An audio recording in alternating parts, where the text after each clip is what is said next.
Who's that Pokemon? It's Pikachu. It's Clefairy. Fuck. Okay, I was. Is this how it started? Welcome back to Objectively Bad, I guess. That's our intro. What the shit? Fuck you, you told me to do the intro today. That's So what you came God damn up it, with. I'm doing it. It's not what I came up with. That was gonna be my little bit. Because I like to start with audio to sync us up. Nah, I think that's it. Sure. You know you can also sync up with like the actual intro itself, right? Like, No, I could. But, okay, first of all, that makes way too much sense. That's not what we do here, Dan. that's what I do when I edit. I gotta sync it up with random shit audio that I put in. Yeah, fair enough. Anyways, welcome back, guys. Hello. Dan, how we doing today? I am feeling very terrible right now. Ayo. Cause it's your birthday. Whoa! Happy birthday. Yeah. I'm also gonna do something I'm very much gonna regret because I have to clean this up afterwards, but yeah. Yeah. That did not make that much mess. That was great. no, but it does smell. Oh, really bad. I guess it popped. Yeah, no, that was actually a lot less stuff than I was expecting. Thank God. Yeah, it's my birthday today. Not as this video is uploaded, but as we're recording. Well, as I'm recording, because you're on a different time zone. Because it's also not. It throws me off every year because it'll hit the 20-second for me, and I'm like, oh shit, I gotta text. I'm like, oh, I gotta text Dan. Oh, I got plenty of time. It's the beginning of the day, and I'm like, it's the next day for him. Yep. I feel like it counts though. Well, I did it this year. Well, you did it this year because I forced you to. Look, I was gonna get there. Probably. Yeah, probably. Yeah, so I am it's April 22nd as we're recording this, and it is my 24th birthday. Feeling boomerish at the moment. Feeling old? Is that back hurting more? Your back has always hurt though. It's been hurting since day one, man. It's the problem of being tall. Yeah. One thing I will say about feeling old is that I have more relation to that generation. I'm trying to segue into a story here. That's what I'm getting at. Go for it. So yesterday I was out at the chemist. You would call it a drugstore, I believe. American Pharmacist. scum. Walgreens. Is Walgreens a drugstore? Kind of. I thought it was like It's just got a a pharmacy shopping in it. mall. Or like shopping, not mall, but like grocery store. It's like a step above a gas station, but a step below like a grocery store. Sure. Kind of. Gotcha. And it always has a pharmacist in it. Yeah, okay. So I was at Chemist Warehouse, which for the Australians out there, you will know what Chemist Warehouse is. It's the most famous or popular pharmacy store. And it is very well known for being extremely tight. The aisles in Chemist Warehouse are so narrow. Like if I stood in it and I put my arms out like this, and for those of you not watching, my arms are out and bent at the elbow. It's like not even far. I would be touching both aisles like that. Oh my God, that's terrible. It's a very thin store. So like if there's one person standing in the middle, you like can't get past them. You have to ask them to move to one side to get past. Very notorious for that. So went inside, as a relatively courteous person, I try to give people as much room as possible because I don't want to impede on their personal space because I know I wouldn't like that. Sure. So when I was in there, I was going to get a prescription toothpaste that my dentist makes me take because I just ran out. So in Chemist Warehouse, you have to walk to the back of the store to go to like the area where you can get prescription meds. This is falling off already. It's pissing me off. So I went to the back and there's already a guy getting served. So I stand like a comfortable 1.5 meters back from him, like sort of like in an aisle because again, there's like no room anywhere. So the desk is like wherever it is. And then literally 2 meters back, you're in an aisle. So the guy's standing in front of me. I'm standing kind of like just at the end of the aisle in line, as you do. He's getting his shit taken. And then he has 2 kids running around. So I also gave more space for that because I didn't want the kids to like run into me and shit. Sure. And then while the one person at the counter is getting his stuff, there's only one person there, is getting his stuff. He walks around like, I think he's on a phone call or something. So he's away from his spot. But me being there, knowing that he was just there, I'm not going to go ahead and step up in front of him while he's getting his stuff done. So I'm waiting there. I'm on my phone, not really paying attention.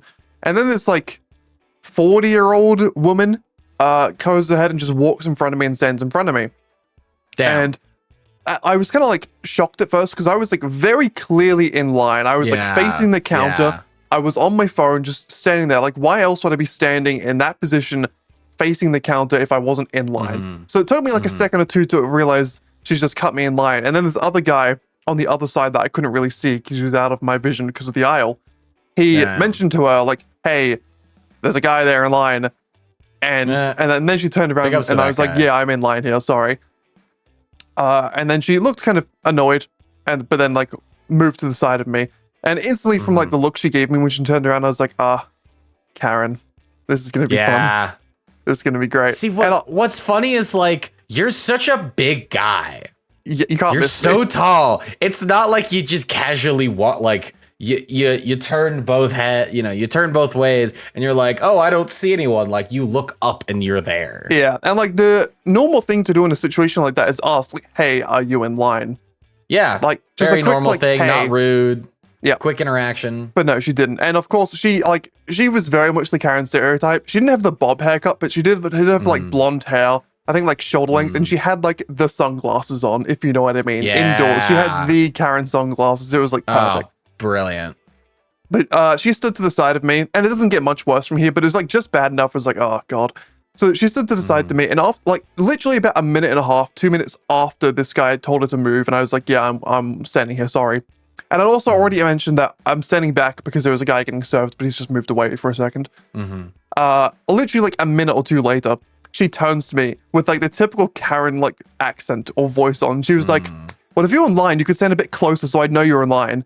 And I then had to reiterate, lady, I didn't say that, but I said there was someone standing in front of me. That's why I'm standing back here. He's just gone off for a bit. And then she went like, and I was like, fucking hell, this woman. And the guy who was getting, like the lady who was getting his prescription in the drugstore was taking quite a while. So like there was no one at the counter and this guy had also gone off. So like the longer there was no one standing at the actual counter there with her, I could just feel her next to me getting more and more annoyed. But like I'm not gonna step on my own like courtesies and morals to like make you happy, the bitch. So I waited. Yeah, she knows what she did. So I was waiting and waiting and waiting. And then this guy that was in front of me getting served had some issues, then eventually had to leave and come back later. And then eventually I was next in line, but the guy who helped me earlier, he was sort of standing in front of me in front of the aisle. And I did the nice thing, so like, hey, are you in front of me? Because I wasn't sure. And he said no. And then I went in, got my stuff and left like a good citizen of the earth. Hell yeah. Hell yeah. Good for you, Dan. Yeah, so my segue about relating to them was a complete lie. I don't understand why they need to be so rude. It's just completely unnecessary. Yeah. You could have just asked, like, hey, are you in line? Like, also, like, the sunglasses on inside is just, like, it just makes you look kind of shitty.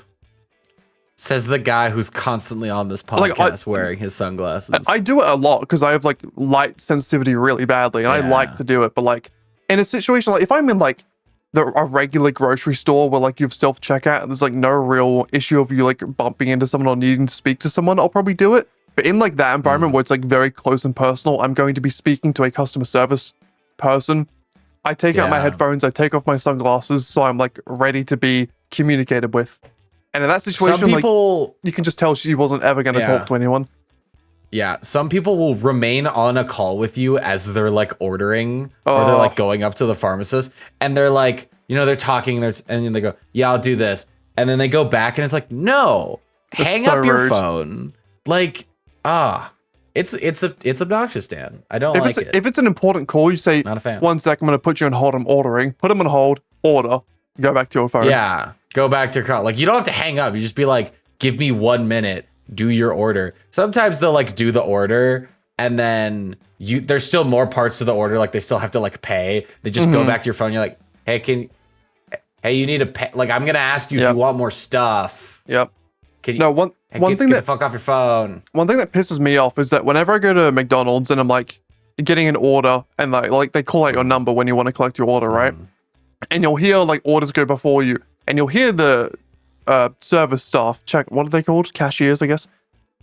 Keep saying like, hey, order 172, order 172. Yeah. And the person will get there like 5 minutes late because they were like on their phone or like talking to someone. I'm like, you've gone to a restaurant to get food. You know you have to wait for this number and you're not even like trying to listen out for it. What the fuck are you doing? Like when I'm at a restaurant, a fast food place, if I have to wait for my order and I'm like getting takeout, or even if I'm not getting takeout, I'm wanting to get it as soon as they bring it out straight away and then fucking off. Because one, I want it to still be hot or whatever. And then two, like I don't want to be in the way of other people. Again, I think we talked about this in like pet peeves. Maybe we did or didn't. One of my biggest pet peeves is people that just are seemingly not aware of like them and like their general surroundings. The general surroundings are like in what's the word I'm trying to think of? In oh my god, my brain's not working. I literally had it. Like disturbing other people's like day and like job and everything. Like I can't think of the word for some reason. I just don't get it. What the fuck is the word? I work in a restaurant. The amount of people that don't listen for their shit is crazy. I will call out someone's order, stare at them.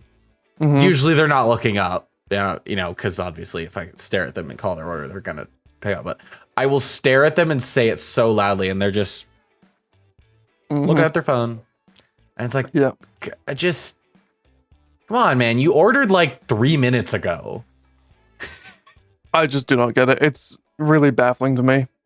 Like, I think I don't go out often enough, and you're obviously in a customer service job. But I think one of the funniest things, like when you're at like a place where people need to be like on it, like you go to like the DMV or you go to like a government office, and you just sit and listen to how incompetent people usually are. It's really funny. God. It's so hilarious. Like the amount of people that will come to like, you know, an important appointment and like they just don't have any paperwork with them, or like they don't have like their medical insurance, or like other something like what are you doing? Like what's going on? Yeah.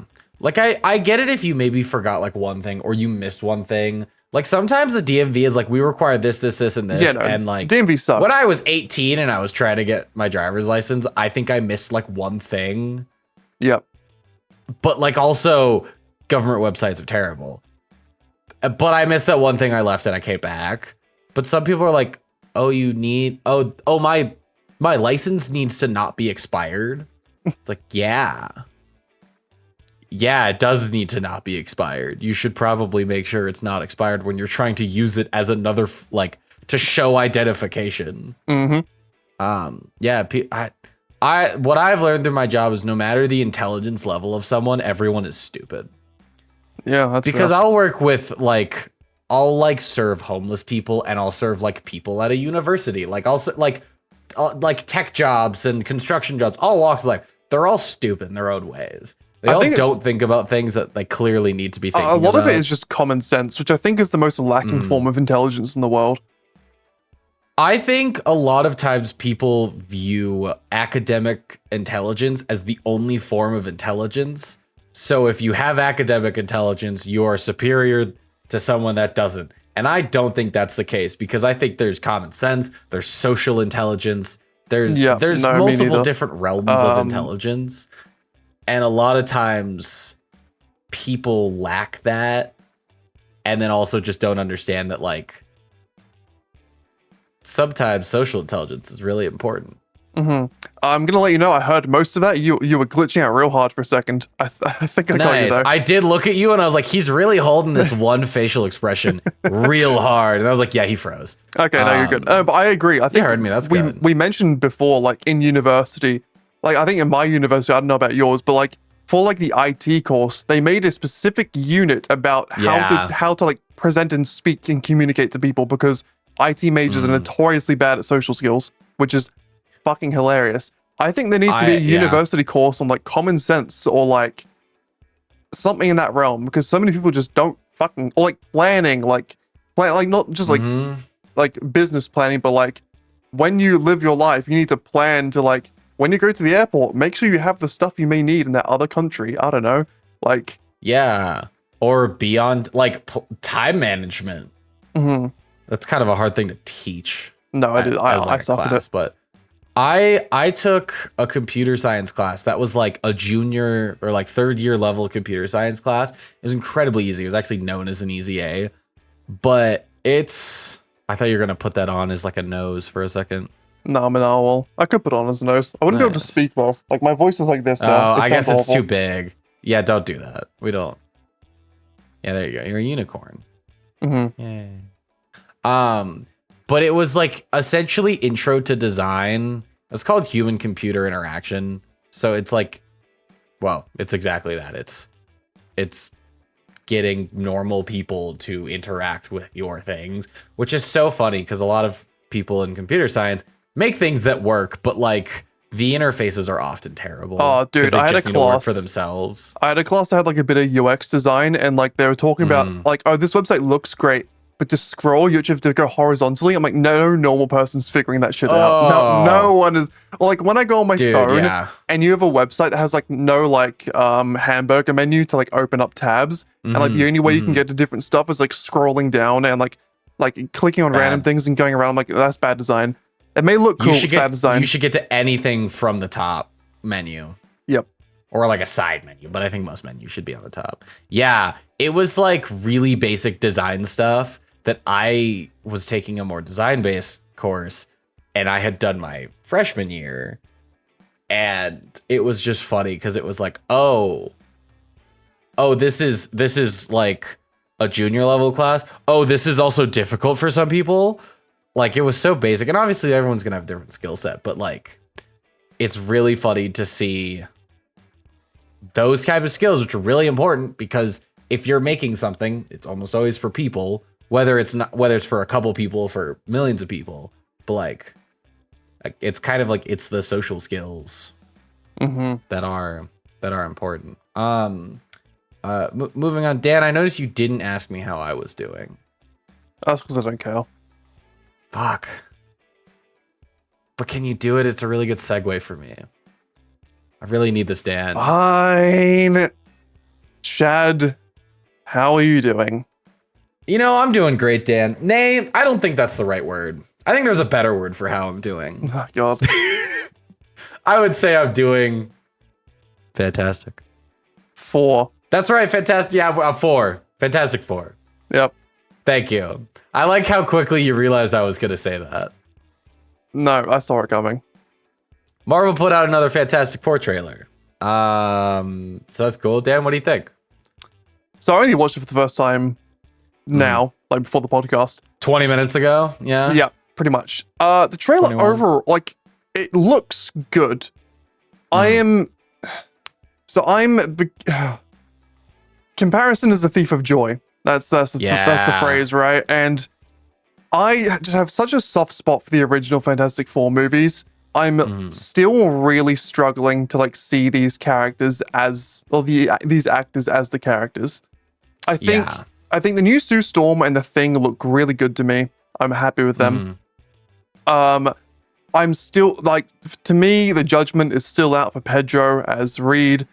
I just don't know if he really fits the archetype. I feel like you need a more slender, tall man to play Reed. Like, obviously you don't, because he can stretch, but like the whole thing of him being stretchy makes you think of a skinny guy. And also, the original actor was sort of more like that. He looked a lot like Reed Richards. Well, he looked way more like the actual Reed. Like, even John Krasinski looks way more like comic Reed than Pedro does. And I think Pedro's an amazing actor. I don't think he's going to do bad, but I'm just struggling to visualize it from only the trailers so far. I think the problem with Pedro Pascal is he's fucking in everything. Yeah. So I think he doesn't look like a character. He just looks like Pedro Pascal, which is like, I think he could still do a good job and you could still be like, oh, wow, this is Reed Richards. But like, I feel like he's playing more the like, I don't know, I'm thinking like Mandalorian and like Joel from The Last of Us, where he's a little more like gunslinger, hardened, like kind of not Western guy, but kind, you know, that kind like of gritty, down to earth, sort of like gritty American. gritty down to earth guy. And Reed is the smartest person. And it's not that I don't think Pedro can't do that, but I haven't seen him do it. So I'm curious to see how it is. I'm sure he could do a great job. Yeah, I do wish I feel like we're maybe in the animation world, we're definitely going back to it. But in live action, I really want to go back to a time where like we just cast new actors for things, because it is getting like it's happening with Iron Man being Doctor Doom, and fucking Chris Evans is coming back again as someone else. Like it's getting to the point where like it's so difficult to see these actors as anyone else apart from their main role, which obviously is what typecasting is, and it sucks for the actor. But also like, do you want to disappoint one big actor or like millions of people? And in the grand scheme of things, I'd rather you say to the actor, hey, sorry, man, well, you can't be in this universe anymore. Or like, we're not going to cast you for this film because you're too iconic as this other role. And all 4 of the Fantastic Four are like notable actors. Yeah, like the Thing doesn't matter because he not transforms. As popular. Yeah. But he's a notable actor. He is, yeah. I can't remember his full name because he's got one of those 3 names. He's the guy from The Bear. Yeah. Not Jeremy Allen White, but the other guy. It's like Eben Moss. I can't remember what his first name is. Who cares? Like John or something. But no, like you that. do make a good point. They're all notable actors. I only know Pedro and the Susan Solomon. I can't remember her name. Yeah, Vanessa Kirby. Vanessa Kirby's big. Pedro Pascal's big. Joseph Quinn, who plays Human Torch, was in that Quiet Place spinoff. He was also in Stranger Things, the most recent season. Yeah. So Joseph Quinn's like not as notable, but like, yeah, Joseph Quinn's the other person I want to mention quickly as the Human Torch. It may also be a comparison thing, but I just can't, like, Chris Evans as the Human Torch was just so goddamn good. From the trailer so far, we only have the trailers to go off. I just can't, it just doesn't scratch that itch for me. I want Johnny to be a fuckboy asshole. Like, that's what I picture him as. And I don't see it with this guy. Have you seen the most recent Stranger Things? I haven't seen it. I've seen the first 4 episodes of season 1. Fair enough. I actually think he'll do a good job in this because he plays kind of a very like non-serious, very jokey, maybe not quippy, but like kind of cocky. I actually think it's good casting. Okay. I think the Human Torch, not the character, but like the Human Torch, like when he's on fire, he looks great. Yeah, I agree. I agree. Again, it's just the trailer I have to go off. So yeah, like I'm never gonna judge a film by its trailer alone. But so far, again, I think if the other Fantastic Four films didn't exist and this was the first time we were seeing them on screen, I'd be like, hey, this is great. I'm so used to the old movies that I'm really struggling to see these characters as these characters. And the last thing I want to mention, or one of the last things, is the new Silver Surfer. Now, the fucking Twitter demons are losing their minds and dicks over the fact that she's a female. I don't care. It's different. It's a different universe. This female Silver Surfer does exist in the comics. Like, go for it. Sure. Don't give a shit. Do whatever. My issue is that I don't think it looks visually good. Yeah, it looks off to me. A little too fake, I think, or just not real. Which obviously, like, how was visual effects gotten worse in like 20 years? Like the OG Silver Surfer looked so clean. Like it looked like so seamless with the world. And then this one, like, I don't know, there's something weird about it. Like she's too reflective maybe, or like her eyes also look weird. It just looks off to me. And maybe it's just the trailer doing her dirty, because I think we only see her in like the nighttime as well. Yeah, you see her in like short clips. Like there's not, and I think it's dark in all of them. Yeah, so maybe she'll look all right, but it just, it looks, to me, from what we've seen so far, it looks significantly worse than the original Silver Surfer film. Okay, here's the deal. When's the last time you watched it, though? I haven't watched it in like 10 years, but I've seen a lot of clips over the past. Because it could also be an amount of like nostalgia. Well, even if that's nostalgia, to me, it just doesn't look good, just period, without comparison. I think it just looks bad. Like, it just looks off to me. I don't know what they've done with like the visual effects. But I think the rest of the visual effects look good. Everything else looks good. No, I'm not criticizing anything else except for her. Like, there's just something weird about the metallic look on her skin. It just looks weird to me. I don't know if I'm alone in this, but it just looks off. Yeah, I think it looks off. I don't think I have maybe as strong of a same opinion, but yeah. Let me see if I can get like a picture. Although it's just mostly giving me the old Silver Surfer, yeah. The old one. Let me look at Like, them like yeah, it's like she reflects too much color, I think. So she looks like she has a bunch of spots all over her body. Yeah, she does reflect. I do not like. Color. I think she also has like. It looks like she has like black lipstick on, which just obviously it's probably just a weird reflection. I mean, again, it's also a trailer, so sometimes they like. It can look worse, or it's just not even like the same. Right, it just, I don't know. I'm looking at like a real close up of like a still from the trailer. To me, it just looks really bad. I got a real question now. Why so if you look at a picture of all four of them, yes, they all have the white up top except for Reed. Why?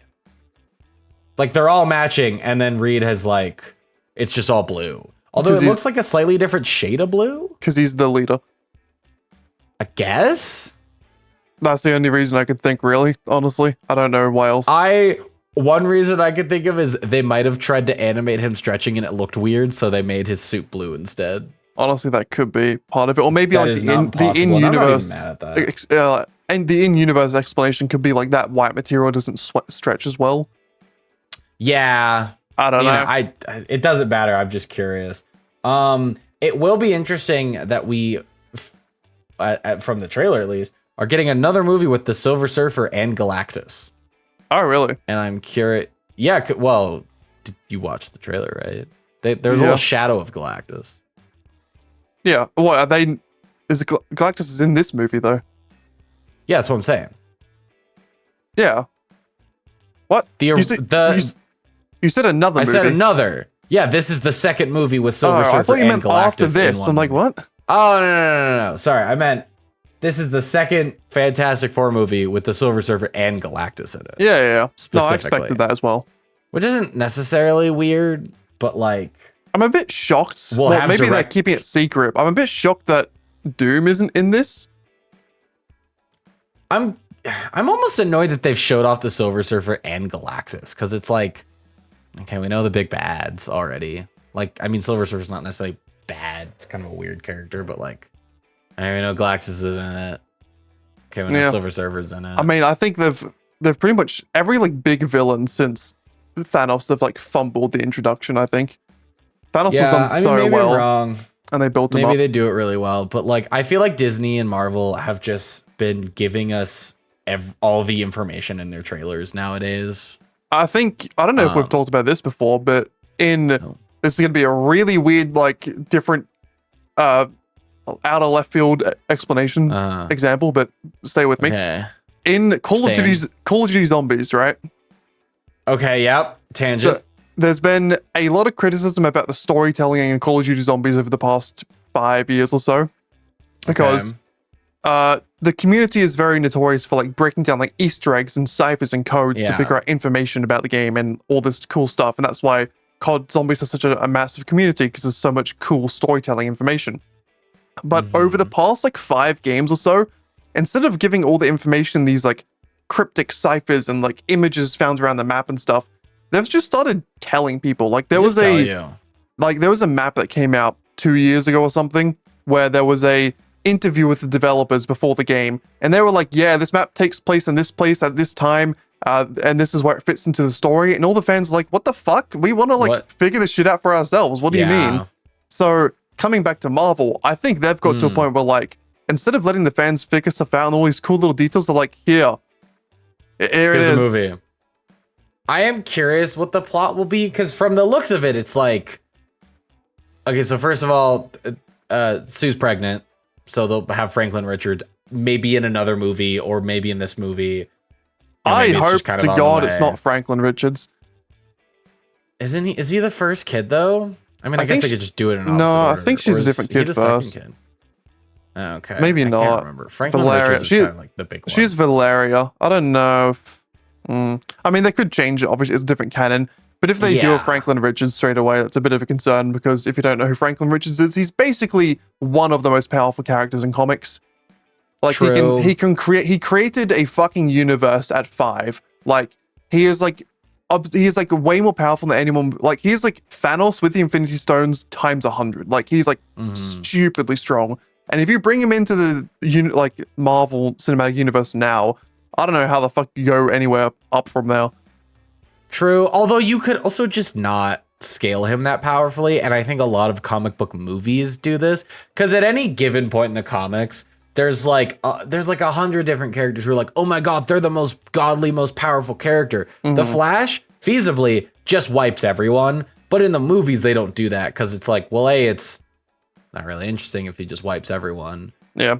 Well, really, that's it. It's just you scale them down. I mean, like Hulk is scaled down so much. Yeah, the one thing I will say with Franklin is like a lot of these other characters have feats of strength in like different like issues and stuff that are strong. I think Franklin is strong just in every form he is. That's like, true. Even if you scale, I guess like I think the way they get around it is the fact that he is a kid right now. And like the years in real life are the years in the movies. It's like it will take a while for him to become actually strong. So like maybe 10, 12, 11, 13, 14, 15 years from now, when we still have the MCU going, most likely have a really strong villain. Like, is Molecule Man MCU? He is, right? I think so. Or is he DC?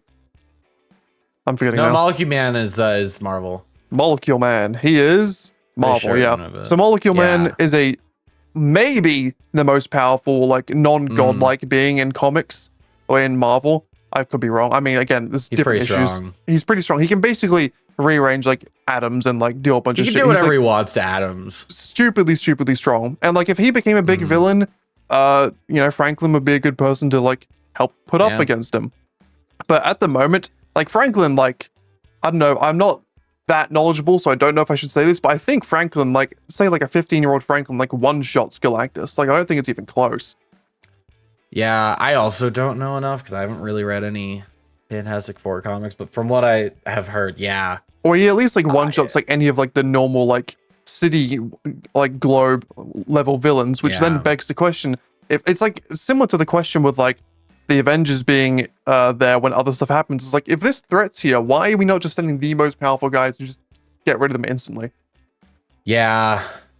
Yeah, I mean, I could see them having him start as like a baby and then he kind of doesn't do anything. Yeah. Because he's young. And then eventually they use him. The other thing I could see is like, I could see the Silver Surfer and Galactus actually come to Earth and destroy it.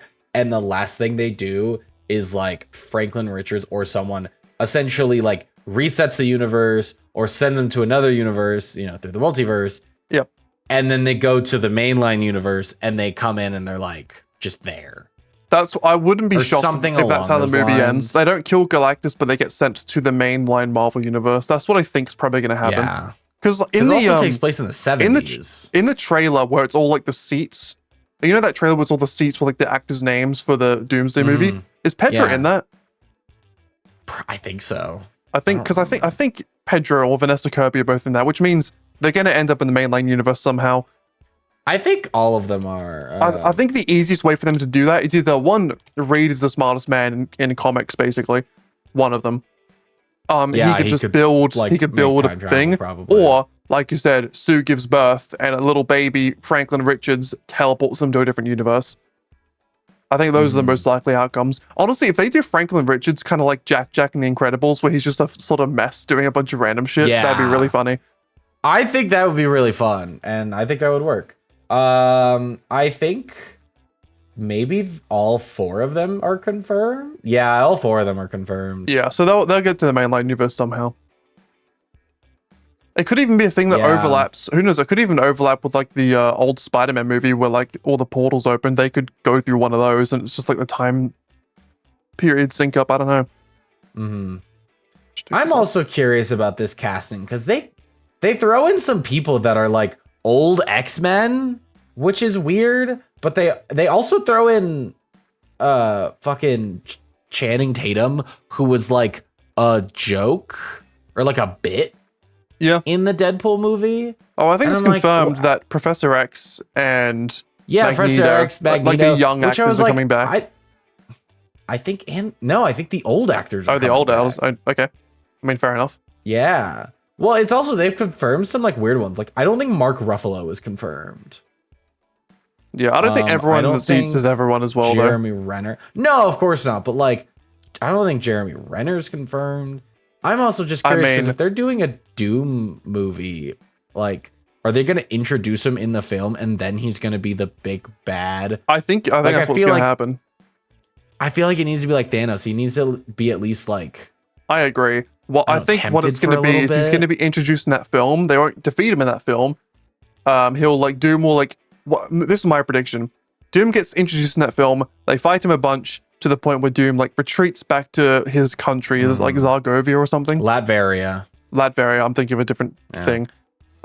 He retreats to there and he builds up his power and like army or whatever over years. And then we get another movie a little bit later where he comes back. That's what I reckon will probably happen. Yeah. I don't know. Marvel confuses me because on one end I feel like they're at a turning point, or they're hopefully at a turning point where they're gonna like, they've realized the shit that they did in Phase 4 like didn't work. Yep. And they're gonna totally revamp. I don't know. I mean, I really enjoyed Daredevil Born Again, but that's not necessarily Marvel's fault that it's good. It's kind of already good. Like, it was based off good content to begin with. Of course, yeah. No, I think the way I see it, I think from what I know about the comics, I see Doom as kind of like the ultimate villain in Marvel. Like, I think he's probably the best written, like really big bad and the most interesting. Like, obviously Thanos is great, but that's dumb. We're not going to get him now. We're not going to get Kang now probably because of issues. We're definitely not getting Kang. Galactus, I reckon, will be in there. I think Galactus will be a big bad that sort of coincides with Doom. I wouldn't be shocked if we get Doomsday where they fight Doom, defeat him, but he's not actually defeated. Then we have Galactus come in and he's the big bad. And then after Galactus, we have a stronger version of Doom, like God Emperor Doom come back after he's like gone away and trained. And we could get like, is it Battle Earth? That's the comic series where Doom is like God Emperor Doom and creates a world for all heroes to fight on. I'm pretty sure that's a thing. Maybe? I know Secret Wars. Well, it's Battle Earth DC. That might be DC.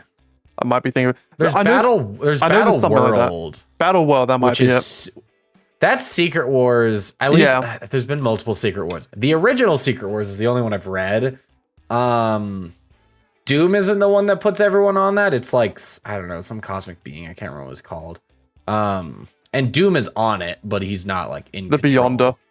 But like they could change it from being the Beyonder to being Doom. Sure.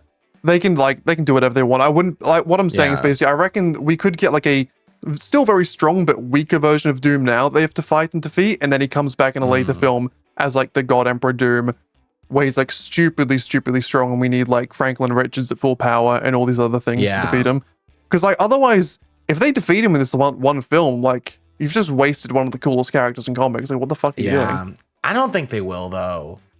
I do like the idea that they bring in specifically like Robert Downey Jr. as Doom, and it's like, oh my god, that's crazy. He's kind of a weaker version, and then he like gets just, you know, he dies, he gets destroyed, he goes crawling back to Latveria, and it turns out that he's just like a weaker variant. Yeah, and there's a completely different actor, honestly, a new actor playing Doom, and it'd almost be cool if Doom.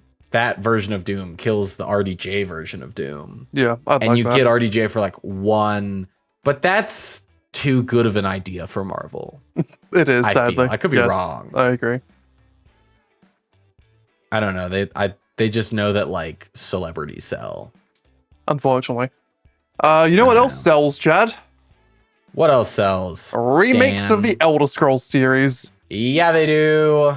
Yep, so big news in the gaming world. Oblivion Remake is coming out very soon, seemingly. Very soon. Hopefully? I think the current... Well, okay, so here's the deal. It hasn't been... At this point in time, I think there have been leaks for a couple weeks. And then Bethesda was like, we're gonna say something on the 22nd. So when this comes out, there will be more information that we don't have at this current point in time. But from what we know is Bethesda was like, we're going to talk about it. Mm-hmm. When this comes out, it could have been released. It could be, it has a release date. It could be Todd Howard saying, go fuck yourself. I'm actually not doing it. I doubt that. I don't think that's the case. That'd be good. Dude, Could imagine be Todd Howard appearing behind you. So like it's tomorrow 11 a.m. for us or for me. Yeah. April 22nd for Americans, whatever. Imagine you open like the YouTube live stream or whatever it's going to be, the Twitch and YouTube live stream. It opens up with Elder Scrolls 4 and then the V and I switch places. Oh my god. I would jump off my balcony in excitement.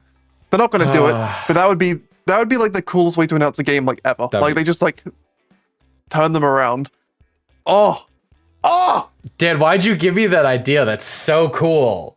Dude. Fuck. I'm gonna retweet that. Actively tweeting while we're on the podcast. Yep. Just new levels of degeneracy here. Is this the podcast version of Clip That? Sure. Oh, okay. Yeah. So going back to the Oblivion remake, we've only seen images so far. I've seen a few like updated high-res images of like the tunnel you leave and some other things, and it looks fantastic. Looks good. Now, there are a few concerns, sad things, interesting points I want to bring up. First of all, I've only played Oblivion for like 1 hour, so I don't have much to speak on. You probably have a bit more. You've played a little more. I've played a little bit more. I haven't finished it, but I've done enough to say I know relatively about it. I didn't finish the story. Right. I really need to, but yeah, I've seen enough fucking meme clips of the guards talking weird to know what the gist is with Oblivion, and I've seen like the maps and everything. I've watched videos of playthroughs, so I know enough about it. And like again, visually looks very good. Now it is being done in Unreal Engine 5, which is good for graphical quality, but I mean, there's so many games that use Unreal Engine 5 now, they're all starting to look a little samey. Yeah. Like, it doesn't... We'll have to see when the game comes out, but I'm worried it's going to lose... And this is... I think that we've already lost this in the decade gone, but it's going to lose the Bethesda charm. I think it's going to, unfortunately, look like just every other sort of Unreal Engine 5 survival game that's come out recently. I'd be curious if it weirdly looks old and new at the same time. Because I could see some things not being like they're updated graphically, but it's like still kind of old and clunky. I've also heard that they're going to use more, like they're going to change the combat, or there's potential that they might. I've heard from my friend told me apparently it's going to be like Dark Souls combat, which is very intriguing if that's the case. I heard it was going to be a little closer to just like the Skyrim engine. I hope that's what it is, because that would make like I don't want Dark Souls combat in Elder Scrolls. No, that doesn't make sense. It also, I don't think they would be doing that, because that doesn't make sense. Like, it just doesn't really make sense for the entire game. Yeah, I don't know. Because none of the bosses fight like. Again, you just make a new game at that point. Well, that's the question. We still don't really know if this is a remaster or a remake. Because if it's a remaster, then it's just graphics are better, optimizations, blah, blah, blah. If it's a remake, they can do all the shit we're talking about. They can change the combat system. They can change like the towns themselves, like the amount of shit in them, the map size. Yeah. I'm not sure what it's going to be. And honestly, I don't know what I'd want. Because on one hand, obviously I can go back and play Oblivion if I want to experience the game. But Oblivion is notorious for being like a fucking mess without mods, so I don't know if I want to. So if this game comes out and it's a remake, so it's a different experience, is that bad? Yeah. I don't know. I mean, it just purely depends on how well they do with it. Because they could do a really good job or they could do a really poor job. Whereas a remaster is a lot easier because you're like, well, you know it's going to be good because it's the same thing, just updated graphics. Yeah. Now, the rumors have been sounding more like a remake rather than a remaster. Yeah, that's what I'm hearing as well. Which I think is cool, but could they not have used this time to work on Elder Scrolls 6? Like, why would you do such a thing, Dan, when you could simply do anything else but work on the thing that you teased 6 years ago and everyone is excited for? Oh, fuck. Was it 8? I think so. Well, 6 years ago was 2019, and the trailer came out 2017. Oh, God. Yep. Oh, fuck. Oh, that's terrible. So since Skyrim, which is their most successful game, they've released what? Fallout 76, Fallout 4, Starfield 3? Or did 3 come out before Skyrim? No, 3 was before Skyrim. Okay. Hey. I think they worked on the Doom games. I think. Bethesda did do the like Doom 2016. I think. Yep. Bethesda. They also did Indiana Jones. They did do that Indiana Jones. Marvel's Blade. Really? Seemingly. There's a Blade game? Apparently. Huh. Weird. Could have fooled me. Huh, all right. Yeah. Yeah, well, yeah, imagine they're just like, they could have made Elder Scrolls 6 by now, but they're like, what if we remade Oblivion? Apparently they did Hi-Fi Rush. Which is actually a good game. That is a good game. I'm on their website, so if it's wrong, they're lying. Todd Howard would Redfall, which is awful. Yeah, no. They should just make Elder Scrolls 6 already. Like, guys, come on. It's what everyone wants. Come on. What if they both announced Oblivion and Elder Scrolls 6? See, now that would be too fun. That would be, yeah, it's not going to happen, but will be pretty cool. I mean, the rumors was after Starfield, they would be working on Elder Scrolls 6. And it's been 2 years since Starfield? I think One so, and a yeah. half, something like that. So, like, I'm not expecting them to finish it, but they could be a lot closer to announcing. And also, they announced when they didn't have a game anyways. Yep. So, honestly, they could just announce whenever they want. I'm wondering more and more why they ever announced Elder Scrolls 6 back then, because, like... I wonder if they started to have a game and then, like, scrapped it or something. Like, I feel like they had to have had something. Because you don't announce a game. Because let's say, I don't know how long a game like that takes to make. Probably fucking years. You don't announce a game if you're like, well, we're about to start making it. Oh, we're announcing it. Because then it's like, well, it'd take like 5 years to get there. Yeah, I don't know. It's weird. Like, it's very strange. I'm curious to see what we get from this announcement. And by the time this is out, we'll probably know. I'm curious if it's a remaster versus remake. I almost like the idea of it being a remake because I feel like, I don't know, a game like that, you don't need to update the graphics for me. Like, yeah, it'd be cool, but like, I don't know, Oblivion's, God, when did that come out in like 2005, 2008? Yeah. And like, I think we've talked about this before. Graphics aren't what makes the game. They can add to it, but it's not what makes it. I think the only thing you need especially not to like make an Oblivion better game. is like, you just need to make it more optimized for like PC so it doesn't fucking glitch everywhere. 2006. Some people were saying that they might announce it to release on the 20 year anniversary, which is next year in March. Right. Which is possible, but an entire year to get hyped over a remake feels pretty extensive. No, that's a bit stupid. Now, it's a bit long. Moving on from Bethesda's remake, are you aware of a little project known as Sky Oblivion? I'm well aware of Sky Oblivion. So this has been a tension point at the moment due to this announcement. So Sky Oblivion is a mod that has been in the works for God knows how long. I think it's been in the works for genuinely like 10 years at this point. About a team of developers who aren't getting paid. Well, I don't think they're getting paid to do it. They're doing it on their free time for fun. They're remaking the entire Oblivion game, everything, map, story, characters, quests, blah, blah, blah, in the Skyrim engine. Because Skyrim is the most modded game of all time, and maybe Minecraft has more mods, but like Skyrim is neck and neck with it. It's up there. With like the amount of like mods, and like people have created entire games out of Skyrim. The Forbidden City, or whatever it's called, was a mod in Skyrim, then it won a story, won like a writing award as a mod, and then it got made into an actual game. There's also another game in Skyrim called Enderroll, which is a completely different game made within the engine of Skyrim, and there's a bunch of other examples. But this team has been working tirelessly to recreate Oblivion in Skyrim, and there's been devlogs on YouTube. You can watch the progress on their YouTube channel, and they've been working and working and working, and they're getting close to release, I think. And then out of nowhere, Bethesda do this, which fucking hurts. I feel really bad for them, man. Yeah. Yeah, that is kind of rough, isn't it? But also, no, that's just rough. I wonder if it's almost done out of spite. That'd be funny. Because, like, I feel like no one's been talking about, oh, we need an Oblivion remake or remaster. I don't know if it's out of spite. I think it could be this was Bethesda's like final stance, because like Starfield kind of flopped. Fallout 76 was it 76 that flopped? Yeah.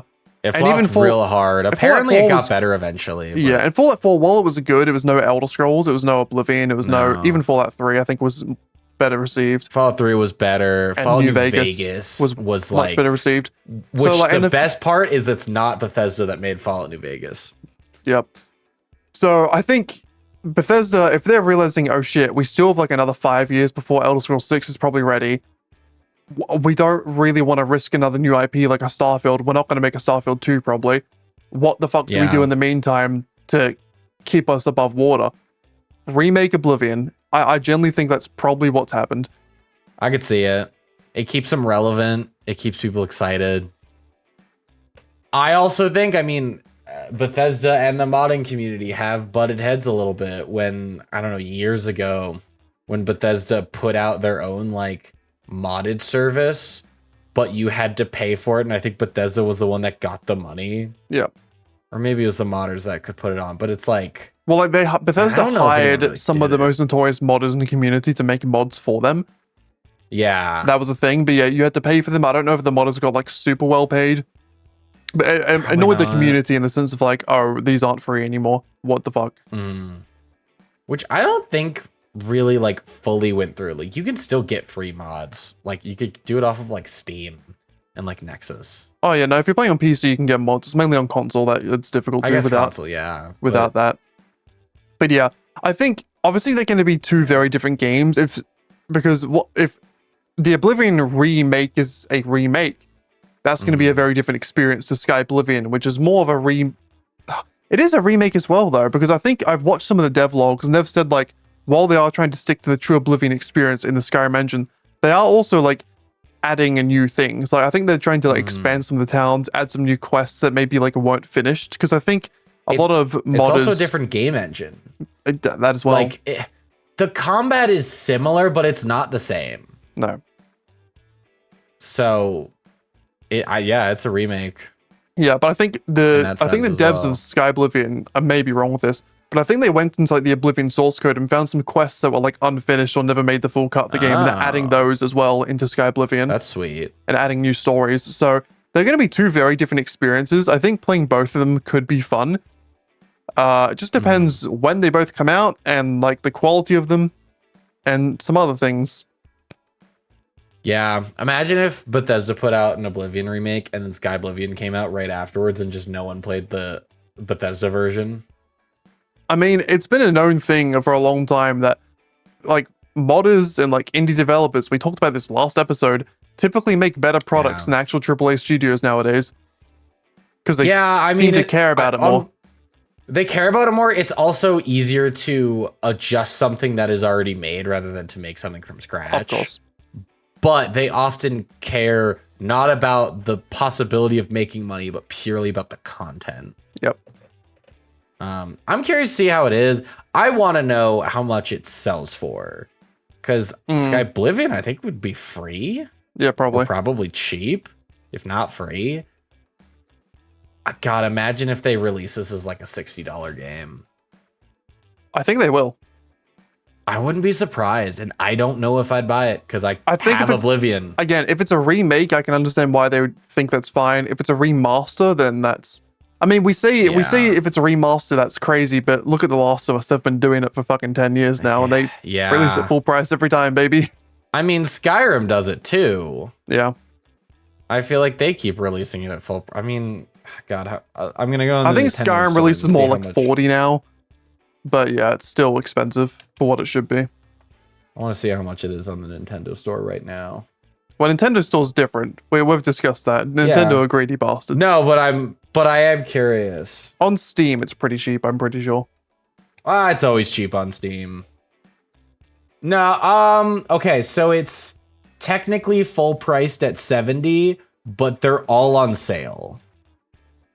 Right. By like quite a bit. Like, yeah. Anniversary edition is $28. It's 60% off. Regular edition is just under 20 at 67% off. Yeah. So at least it's going on sale. Special edition on Steam is 54 Australian dollars, so like 35 American or something. Yeah. Still more expensive than it should be, but at least it's not a full $60, $80 game. Yeah, I mean, look, I feel like if a game is, especially a single player game, if it's, I don't know, over 5 years old, you should just never pay full price for it. I agree, yeah. There should be like a diminishing returns value on it. Like when I do taxes, if I've bought something this year that's worth $5,000, I have to diminish it over years. That's how it works in Australia. It's weird. I don't know. It should be the same with games. Like if a game is $80 in 2020, in 2025 it should have lost 50% of the value, and you buy it for 40. It's like a car. Yeah. You take a car off the lot, it has the exact same like physical value. Like it's the same car, but the instant you take it off the lot, it's like 50% off. Yep. Why can't a game be like that too? Yeah, gamers are the most disrespected race. True. We need like a gamers month. You know how we have like Black History Month? We need like a LGBT month. We need a gamers month. Gamer History Month. Oh God, a gamer museum, and it's just the like worst smelling museum ever. Oh, it would be awful. Yeah, for sure. Smell like sweat and Mountain Dew. Mountain Dew smells great. I don't know what you're talking about. Smells like something, all right. I mean, if it smelled like Mountain Dew, it wouldn't be the worst thing in the world. No, actually, I love the smell of Mountain Dew. It's a very sugary drink, though. I can only have like one a month, if that. Oh yeah, that shit's strong. Yeah, it hits, but it's strong. True. It doesn't feel like I'm drinking. It feels like I'm drinking like a potion. Like it doesn't feel like a real drink. Yeah, kind of. Yeah. I was gonna say it feels like drinking acid. That's more Red Bull. Yeah, I don't get. So I drink Monsters, but I only drink like the fruity flavors. I do not understand people who can drink like the regular flavors of like Red Bull, Monster, Mother V. I just don't get it. It's like such a vile taste to me. It's like it's like motor fluid or whatever the fuck it's called. Yeah, I had a coworker say I like it because it tastes like I'm drinking caffeine. Like you're getting it because it like tastes awful. So I get that, but I get that with the peach flavor, which tastes nice. Yeah. Like when I'm drinking a Monster, I try not to drink it too much because I notice both Monsters and soft drinks give me acne really bad. Like I will drink one and the next day I'll have like 3 pimples. I'm like, this is fucking awesome. Damn. So I try not to drink them that much. But when I need it, like I will take a sip of a Monster and I instantly feel like Piccolo. What the fuck? No. What's his name? Piccolo. Who's the guy that eats spinach and his arms get real big? Popeye. Piccolo. I feel like Popeye eating spinach. Like, that's what it does to me. It's great. Sure. But I also don't want the regular flavor that tastes like ass. Like the amount of times I've gone to like a bar, which is not many to be fair, but the times that I have, and someone like next to me, a friend of mine or someone is like, hey, I'm gonna get like a Red Bull and vodka or whatever. I'm like, that's fucking disgusting. And they've handed me a try. I'm like, this is fucking disgusting. I hate it. Vodka doesn't taste good in the first place, and you're adding it with another drink that tastes like shit. Why do you like this? I was at a bar with a mutual friend, and he was like, I'm gonna buy you a drink. And I was like, all right. He buys 2 vodka Red Bulls. I start drinking it. And then he's like, I think we both put our drinks down. And he's like, let's go dance now. And I was like, put my drink. And he's like, let's go dance. And I'm like, you just paid a lot of money for these 2 drinks and then just abandoned them. Love that. Yeah, it was a move. I mean, he was drunk, so you know. Yeah.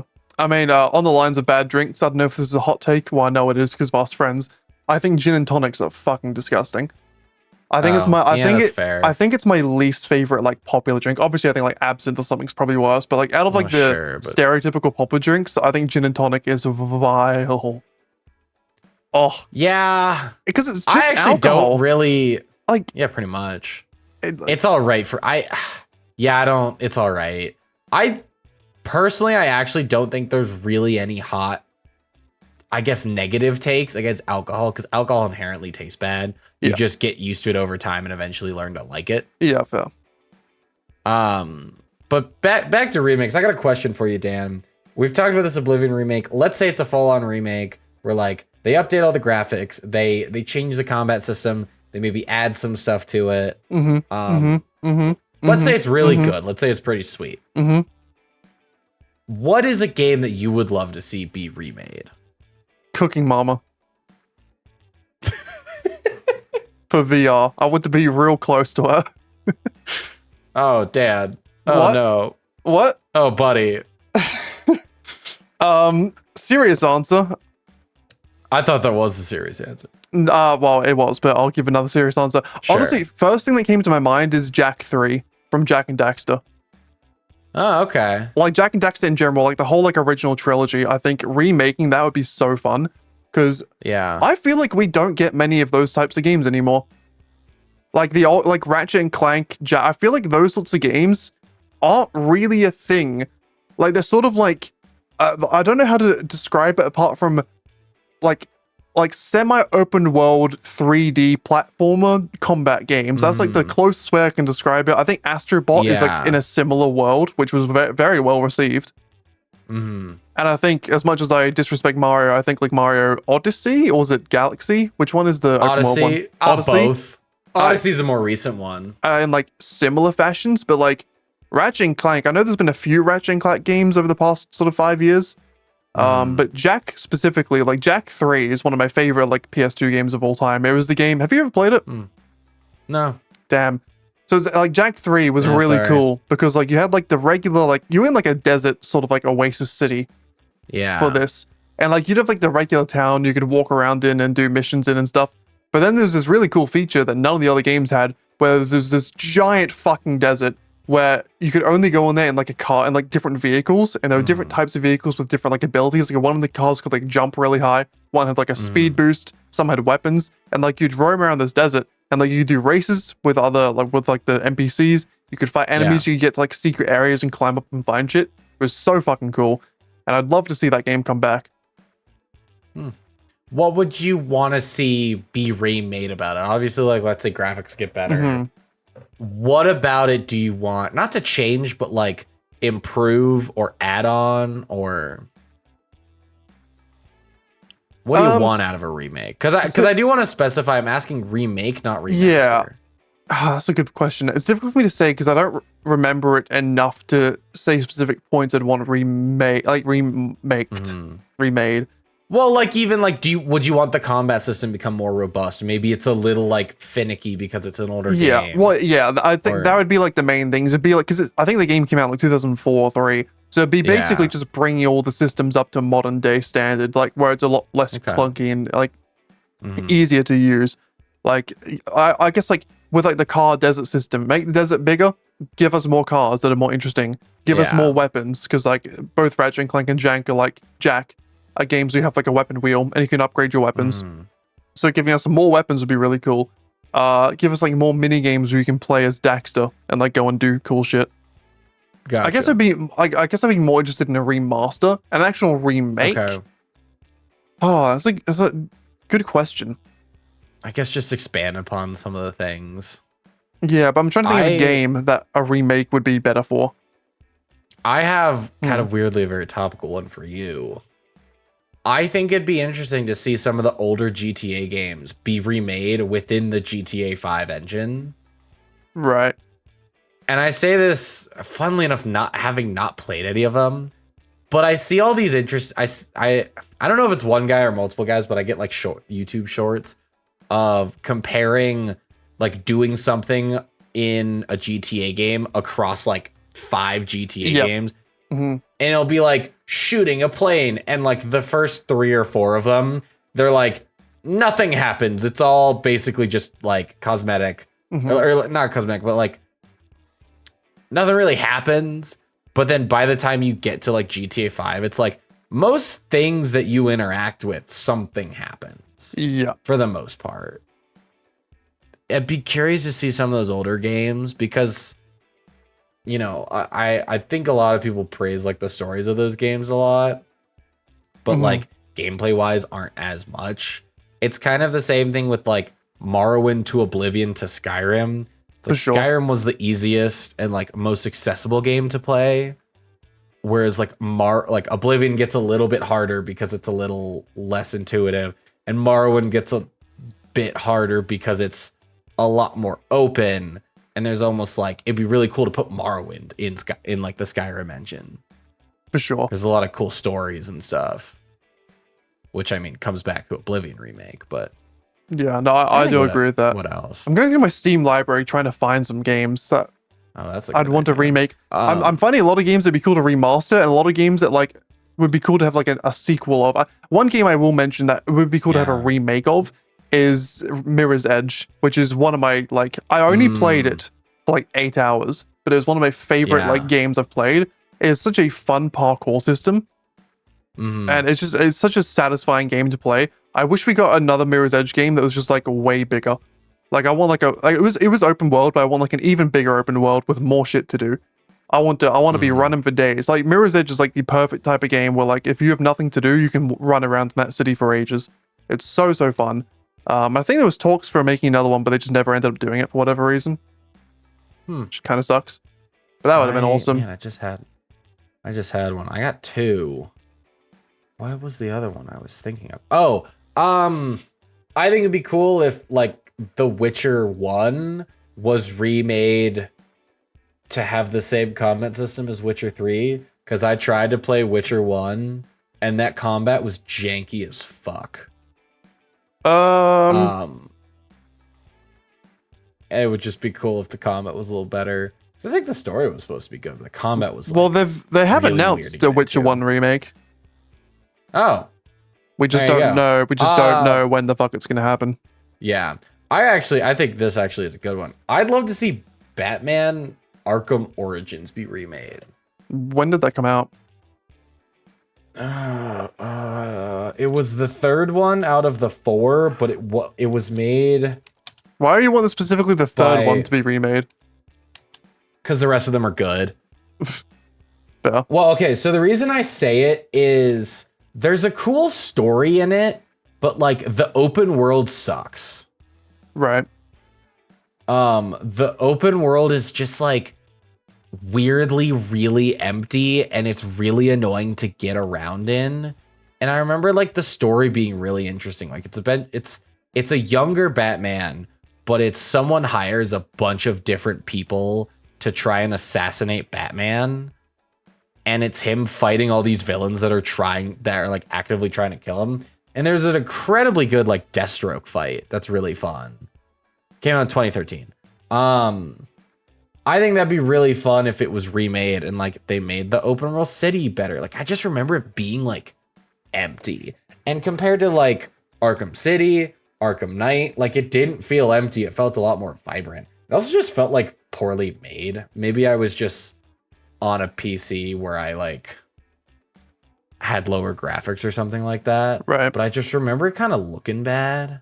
Fair enough. And just feeling empty. I think that'd be cool because it was the worst received of the Arkham games, but there was a fun story in there. Mm-hmm. It was also made by a different studio. That explains a lot. Which explains a lot. I just had a thought. This is one for me, because I didn't play many of these. I didn't play most of these games. I played like the first 2 hours of the first one. And it's a series you've tried to get me into. I'd love to see Uncharted get remade. Like the first one? The first and probably second one, because I played the first one for like 4 or 5 hours and it is so janky. I just couldn't play it, man. I was struggling. It's interesting because I remember like I played 3 first because I got a PS3 and I got it with the PS3. And then years later I went back and got 1, 2, probably 3 for I think I got 1, 2, and 3 for PS4. Mm-hmm. Around the time the 4th game came out. And the first one, like, I think it's the worst one. It's still very fun to play. The first like 6 or 7, the first like 2 or 3 chapters is like really interesting. And then there's like, it's like chapters like 3 through like 8. Or you just like, there's not a whole lot of story. And it's like sequence of like climbing and parkour, sequence of gunfight, sequence of climbing and parkour, sequence of gunfight. And it was just like back and forth. And the gunfighting in that game particularly is like you just pull your pistol out and headshot everyone, and it was pretty kind of easy to do that. Whereas you play the other games and like there's more coming at you, so you can't just sit there and like kind of aim and then it's actually like, interesting headshot. Combat. Yeah, but even like even though you said that headshotting with pistols was easy, I was struggling, man, because I think I was playing at a time where I wasn't playing controller games very much, so I was like really out of touch with like using a controller and shooting. And I was having a I will fucking say- nightmare of a time. It feels different. I think if you're good at Call of Duty, it almost hurts you in this sense because the shooting is different. Yeah, no, for sure. Like it's third person. It's a little clunkier. I don't know if I'd have them remade. Maybe remastered, but actually they did remaster it, so never mind. You could make the combat a little bit better, but I just want more Uncharted games. So. And less Mark Wahlberg in my Uncharted. I need it less. Any more games? I got another question after that, but No, I think that's all I can really think of. Like, I always wanted a 3D RuneScape game, but then they've released one like a couple of weeks ago. Oh, it's called. Have you played it? I have played it a little bit. It's not the same. It's not like actually RuneScape 3D. It's a survival sort of game. It's called RuneScape Dragon Wilds. So you set off from a port in the main like games area called Port Sarim, and you go to this new land where there's a new story there. You have some familiar characters, and you still have like the skilling system of like getting a 99 in a certain skill, but it's very much like a survival game. Like you build a house and shit. So it's very different, but it is cool. I haven't played a lot of it because I just haven't had time, but it's cool to see, honestly. Nice. Wait, that's pretty cool. Yeah. I think probably my last question is, let's say this Oblivion remake does really well. Do you think it affects studios? And do you think they pull a Disney and just start remaking old shit because they know it makes money? I mean, I think they're already doing that to some degree, but honestly, I wouldn't be shocked. I mean, like, Final Fantasy, I don't even know if Final Fantasy makes new games anymore. They just keep remaking. I feel like they just keep remaking their old games. Well, to be fair, they have like 17 of them, so I understand why. And also, it's hard to keep track. Final Fantasy, I actually get it, because like the games they are remastering are really old and like completely different, so it makes sense. Again, The Last of Us does not need to be doing it. No, Oblivion is arguable. We'll see how good it is when it comes out. I think like off the top of my head, some games that honestly could do with a remaster and would be cool to see is like Saints Row 1 and 2 would be really cool to see a remaster. Maybe like, I don't think they'd do this, but like the original like Spider-Man games, I'd love to see them come back again, because I thought that was really fun. Like I said, Jack and Daxter, maybe some of the original Ratchet and Clanks, but like those games, like they don't really need it. It's more so just that it's difficult to play them now because like they were only on PS2 and shit. It just needs a port. I've been saying this, I think, and I'm almost shocked Nintendo doesn't do this, because they could make a shitload of money. But like, I think they should just port all of their Pokemon games onto the Switch, and fuck it. I mean, I don't think you should, but charge $60. Yeah, you 100% could get it. Like they did that with Diamond and Pearl, and it worked. And it's like, just put out all of your old games. Yeah, because that's especially for Nintendo. Like a big amount of their fan base, I feel like, is people that played as a kid and likes the IP a lot. Yep. So if you just re-released it, dude, if they put all the old Pokemon games on my Switch, I probably play my Switch almost every day, playing through every game. Yeah. Because I don't think I've beat. I've definitely beat. I've beat Heart Gold, Soul Silver, so I'll count that as that gen. I've beat Diamond, Pearl, Platinum. I've beat Black and White. No, I've beat X. I think I've beat Black and White 1, maybe. I've beat the originals. I don't think I've beat the third gen. Or was it second gen? I haven't beat the one that has no, because I have beat Omega Ruby Alpha Sapphire. So I've beat the remakes of Gen 2 and 3, but not the original 2. Yeah. Haven't beat X and Y. I don't think I have beat Black and White, actually. I don't think I've beat Black and White 1 and 2. Haven't beat Sun and Moon. And all those games, all of them you cannot get on the new one. Obviously, there's Let's Go Eevee and Pikachu, which are technically the first one remade, whatever. And the Diamond Pearl remakes. But yeah, no, if they just ported them all onto Switch, I play them all the time. And the only thing they need to do is instead of having so much money, instead of having like the game up top and like the inventory down below, you just have it left and right. Like it would be a bit clunky, but it would work well enough. It wouldn't be a problem. No, it's totally doable. Yeah, I'd be curious. It's also like, I do think there is a difference between like people remastering games, because that kind of happens all the time.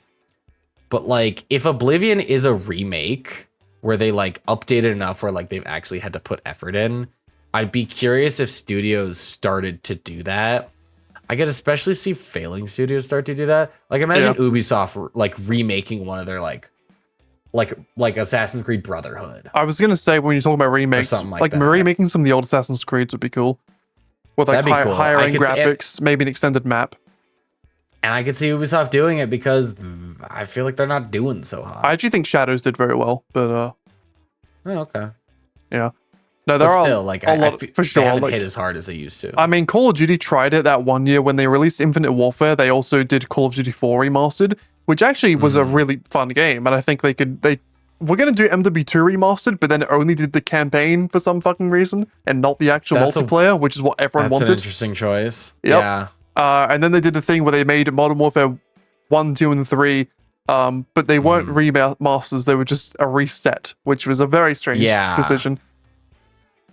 If companies started making remakes, do you think you'd pay full price, or would you like expect to be like, no, I'm paying like half? I think it very much depends on like what game they're remastering. If they're remastering a game that I can still play on my PC that came out in 2013, then no, I probably won't pay full price. But if they're remastering a game that came out in 2005 on the PS2 and like one it's difficult to port and like they really did a lot to change it, then yeah, sure, I'll pay full price. Okay. Like if they fully redid Jak 3 and like they expanded on it, like gave you some more missions, expanded the map a little bit, whatever, I'd pay 60 for it. Like, yeah. I do think it does make quite a difference if it's like, well, it's already on Steam. Yep. And if it's not on Steam already, I think that makes such a difference because like you said, like any old Nintendo game, I mean, if Nintendo ported their stuff to the Switch, it would still be cheaper than trying to go to a game store and finding like for sure black and white on the DS. Dude, I've seen there's a game store near me that I think will sell it for like $100. Yep, I think you've mentioned that. It is it's crazy. Ridiculous. One thing I will praise Bethesda for, and I think this is probably the best like middle ground for this scenario, is that I think when Anniversary Edition came out on Steam for Skyrim, if you already had Special Edition, instead of paying like the 40, you only had to pay like 20 or something, or like a lot less. Yeah, you pay like $10, I think. 10 or something. So I think if that's what they did, I remember that. I think it would be reasonable. Because like, say if say they remaster, what's the game on Steam they could remaster? Say they remaster fucking, I'm trying to find a game that's like, that makes sense. Say they remaster Portal 2. I don't know. Fuck it. Sure. And it comes out at $40. And that's all. Just an example. Don't even worry about it being Portal 2. Because say it comes out at $40. For someone who hasn't owned that game before, I think it's understandable that a new purchaser could spend that much on the game because it is a new game for them. But if you've already owned the game before, I think you should get like at least half off. I agree because it's like if you have the ability to play that game on a modern console / PC, you shouldn't pay full price. I think GTA did a similar thing, whereas if you upgraded from PS4 to PS5, it was maybe cheaper. Yeah, or like with the new PC Extended Enhanced Edition that just came out, you didn't even have to pay for it. It was just free for people on PC. Yeah. And that's really good as well. I think Skyrim might have been like that. If you'd owned the regular edition when they came out with the special edition, I think you just got it. Maybe, I don't know. I can't remember. But it would be good if more companies did that. I feel like the world's getting more and more greedy by the day, though, so I don't know if that will happen. Yeah. But it would be nice. Yeah, I mean, the problem is I feel like we see the greed in all the big companies that'll make games that we talk about, way before they happen. Whereas all the like non-greedy shit comes from indie games. Yeah. But, an indie dev isn't releasing. Yeah, I don't know. 6. So, I mean, let us know in the comments. What games would you like to see remade and remastered? I've already given my piece. There's probably things I'm forgetting about. There's a lot of games I used to play on the PS2. Like there was an old Spyro game I used to fucking love. I'd love a new Spyro game. Oh, yeah. That'd be awesome. I mean, there's a ton of Wii games that I think would be cool to be remade, but they almost need a new console for that. I kind of talked about someone in the comments about that. Like a Wii 2 would be so sick. Especially if it was modern. For sure. Any sort of remakes there would be cool. Well, does the Switch 2 have that camera? Maybe they're trying to make a Wii 2 with the camera and you can use the remote just like a Wii stick. Curious. I don't know if you can. I think that'd be Maybe. good if they did that though. That'd be smart.